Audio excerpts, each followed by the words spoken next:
Halo guys ya, selamat datang kembali di 69 channel guys. Jadi di video kali ini kita bakal lanjutin nge-review anime Jujutsu Kaisen guys. Kita bakal nge-reviewnya itu dari episode 6 sampai episode 10 guys. Jadi tanpa banyak bacot lagi, langsung aja kita masuk ke pembahasannya guys. Tapi jangan lupa untuk selalu menekan tombol like, komen, dan subscribe channel ini agar channel ini bisa terus berkembang ya guys ya. Oke, tanpa banyak bacot lagi langsung aja kita mulai guys ke pembahasannya. Jadi di sini scene kemudian dilanjutkan dengan Itadori yang telah mati dan akan diperiksa dari dokter ahli dari sekolah Jujutsu. Itadori ternyata masuk ke dalam jiwa dari Sukuna dan bertemulah mereka berdua. Terlihat di sini bahwa Itadori itu sangat membenci Sukuna guys karena sudah membunuhnya. Sukuna kemudian menyadarkan Itadori bahwa sebenarnya Itadori belum sepenuhnya mati dan Sukuna bisa menghidupkannya kembali. Sukuna kemudian membuat kesepakatan dengan Itadori. Mereka membuat perjanjian di mana Sukuna akan menghidupkan Itadori, tapi Itadori harus memenuhi dua syarat. Syarat yang pertama adalah Itadori harus berganti tubuh dengan Sukuna nanti. Kemudian dan syarat yang kedua, Itadori harus melupakan perjanjian yang dia lakukan dengan Sukuna ini guys. Karena di sini Itadori tidak ingin mati, maka kemudian dia menerima perjanjian yang dibuat oleh Sukuna itu. Selanjutnya, kemudian Itadori bangun dan membuat terkejut gurunya Gojo dan dokter ahli itu. Gojo menyarankan kepada dokter tadi agar tetap memberitahukan kepada para petinggi sekolah Jujutsu bahwa Itadori itu telah mati, sehingga Gojo bisa melatih Itadori untuk sementara waktu. Di sini kita tahu bahwa Gojo sebenarnya sangat peduli terhadap muridnya Itadori. Scene kemudian berganti dengan Gojo yang akan mulai mengajar Itadori cara menggunakan energi kutukan. Gojo menjelaskan banyak hal tentang energi kutukan, namun masih sulit dimengerti oleh Itadori. Gojo mengatakan bahwa dia akan mengajarkan Itadori latihan yang paling susah, yaitu dengan cara nonton film sambil Itadori harus menyalurkan energi kutukan ke dalam sebuah boneka. Setelah itu, Gojo memutuskan untuk pergi dan ingin menemui kepala sekolah. Namun dia menyuruh temannya yang mengantarnya untuk pergi terlebih dahulu karena ada hal yang harus dia lakukan. Rupanya di sini ada satu monster tingkat tinggi yang berencana untuk membunuh Gojo guys. Nama monster itu adalah Jougo. Jougo tanpa basa-basi langsung menyerang Gojo dengan teknik lava miliknya. Di sini terlihat bahwa Jougo itu terlalu meremehkan Gojo dan mengira bahwa Gojo sudah mati karena serangannya tadi. Padahal sebenarnya serangan tadi tidak mempan terhadap Gojo. Kemudian Jougo menyerang kembali dengan teknik yang memanfaatkan suara dan ledakan. Tapi di sini Gojo juga dapat menahan dan menghindarinya. Karena Jougo yang terlalu percaya diri, dia langsung menyerang Gojo kembali dengan teknik lavanya, bahkan dia dengan sangat cepat muncul dan menyerang Gojo dari belakang. Hal ini membuat Jougo untuk kedua kalinya terlalu meremehkan Gojo. Oke guys, jadi disinilah momen terbaiknya sebenarnya. Ternyata serangan Jougo tadi tidak mempan sedikit pun terhadap Gojo. Di sini Gojo menjelaskan bahwa dia memiliki teknik Mugen. Mugen di sini berarti bahwa setiap serangan yang akan mengenainya tidak akan kena tanpa seizin dari Gojo. Gojo kemudian memegang tangan Jougo dan memukul Jougo sampai membuat Jougo kaget dengan kekuatannya. Dia kemudian mengeluarkan satu teknik yang dimana teknik itu mengumpulkan dan memadatkan sesuatu yang berbentuk bola kecil dan kemudian mengarahkannya pada Jougo. Hal ini pastinya memberikan serangan telak pada Jougo. Namun dia masih tetap kuat untuk berdiri dan masih siap untuk bertarung. Gojo kemudian dengan cepatnya membawa Itadori ke area pertempuran sehingga Itadori bisa melihat dan belajar.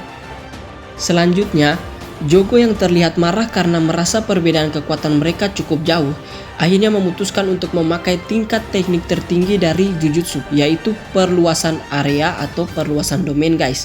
Dengan membungkus Gojo bersama dengan Itadori berada dalam ruang lingkup tekniknya. Nah, karena Gojo sudah mengetahui teknik ini, maka dia menjelaskan sedikit kepada Itadori bahwa jika ada dua teknik perluasan area atau perluasan domain, maka teknik terkuatlah yang akan menang. Dan di sini, Gojo membuka penutup matanya dan memakai juga teknik perluasan domainnya. Karena sudah digunakan dua teknik tingkat tinggi ini, maka dapat disimpulkan di sini ternyata kekuatan dari teknik Gojo itu jauh lebih kuat daripada tekniknya dari Jougo. Gojo kemudian mencabut kepala dari Jogo ini.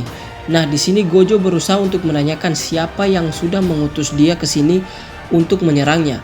Namun, Jogo tidak mau menjawabnya. Kemudian salah satu teman monster Jogo datang dan menyelamatkannya. Mereka berdua pun akhirnya berhasil kabur. Jadi di sini guys, ada satu murid Jujutsu yang berteman dengan monster ini. Namanya itu adalah Geto. Kemudian di satu sisi Fushiguro bersama dengan Nobara bertemu dengan murid Jujutsu dari Kyoto, yaitu Todo dan Mai.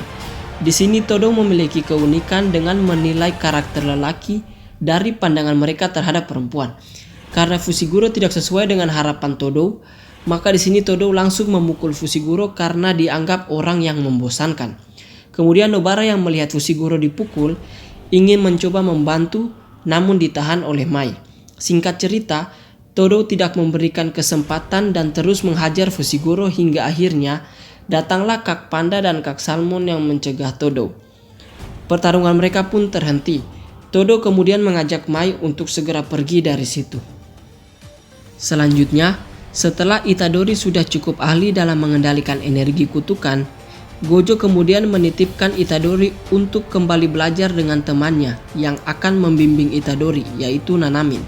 Kemudian mereka menjalankan misi sederhana untuk mencari monster kutukan. Di sini mereka berdua bertemu dengan dua monster kutukan. Nanamin di sini bertarung dengan menggunakan pedang pendek yang dibungkus dengan kain. Singkat cerita, Nanamin berhasil mengalahkan satu monster dengan sangat mudah, sementara Itadori di sini masih belajar. Kemudian Itadori mengeluarkan energi kutukan, mengumpulkannya dan hendak memukul monster itu. Seketika monster itu pun hancur. Di sini kita tahu bahwa kekuatan Itadori lebih mengarah ke fisiknya guys, dan daya hancurnya pun 2 kali lipat. Kemudian mereka mendapati bahwa monster yang tadi mereka lawan sebenarnya adalah manusia yang sudah diubah menjadi monster kutukan oleh seseorang. Akhirnya Nanamin memutuskan untuk mencari tahu sendiri sebenarnya siapa yang bisa melakukan hal semacam itu. Tak lama kemudian, Nanamin menemukan seorang monster yang berwujud seperti manusia di dalam saluran bawah tanah.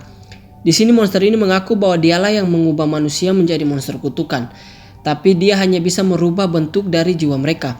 Jadi bisa diketahui bahwa monster ini bisa mengendalikan dan memanipulasi bentuk jiwa. Namanya adalah Mahito.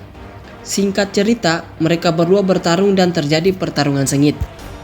Dalam pertarungan mereka berdua, ternyata serangan Nanamin itu tidak mempan terhadap Mahito karena kekuatan dari Mahito itu sendiri. Nanamin yang merasa kesal karena tidak bisa mengalahkannya, akhirnya mengeluarkan sedikit teknik pamungkasnya dan memotong kaki dari Mahito, serta menghancurkan bangunan sekitar area mereka bertarung, dan menyebabkan beberapa pun runtuh. Bangunan tersebut kemudian menghantam tubuh Mahito, sehingga Nanamin dapat lolos dari Mahito. Nanamin kemudian pergi ke sekolah Jujutsu dan memberitahukan informasi ini. Sementara di tempat lain, Itadori sedang mendapat tugas untuk mencari anak yang bernama Junpei. Oke guys ya, sekian dari review anime Jujutsu Kaisen episode 6-10. Mimin ingatkan untuk jangan lupa pakai masker, jangan lupa jaga jarak dan selalu untuk mencuci tangan guys ya.